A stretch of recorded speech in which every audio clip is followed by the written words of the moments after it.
हुकूमत ने NADRA mobile app launch करने और 3 नए रीजनल दफातर के क़याम का फैसला कर लिया।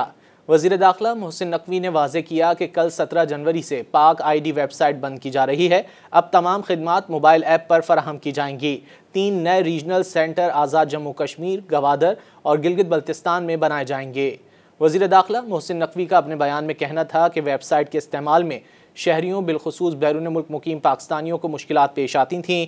उंगलियों के निशानात और मतलूबा दस्तावेज़ात स्कैन करके अपलोड करने में परेशानी होती थी। जालसाज अनासिर जाली वेबसाइट के ज़रिए शनाख्ती दस्तावेज़ात बनवाने में मावनत का कारोबार कर रहे थे। शहरियों की ज़ाती मालूमात हासिल करके उनका गलत इस्तेमाल करने की कोशिश की जाती थी। इन सरगर्मियों के तदारुक के लिए 17 जनवरी से वेबसाइट बंद की जा रही है। वज़ारत दाखिला और वज़ारत ख़ारजा ने जालसाज अनासिर का सख्ती से नोटिस लिया है। नादरा दीगर इदारों के साथ मिलकर उन अनासिर के खिलाफ कार्रवाई को यकीनी बना रहा है।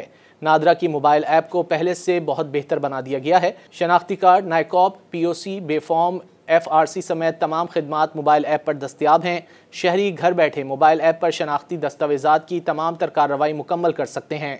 वज़ीर दाखिला मोहसिन नकवी के मुताबिक आज़ाद जम्मू कश्मीर, गवादर और गिलगित बल्तिस्तान में बनाए जाने वाले नादरा के नए रीजनल सेंटर्स 31 मार्च से काम शुरू करेंगे। इन दफातर के क़याम से नादरा हुक्काम और शहरियों के दरमियान राब्ते में आसानी होगी और दूर दराज इलाकों के नादरा मराकज़ में खिदमात की फराहमी बेहतर होगी। शहरियों के मसाइल तेज़ी से हल होंगे और शिकायत का फौरी अज़ाला होगा।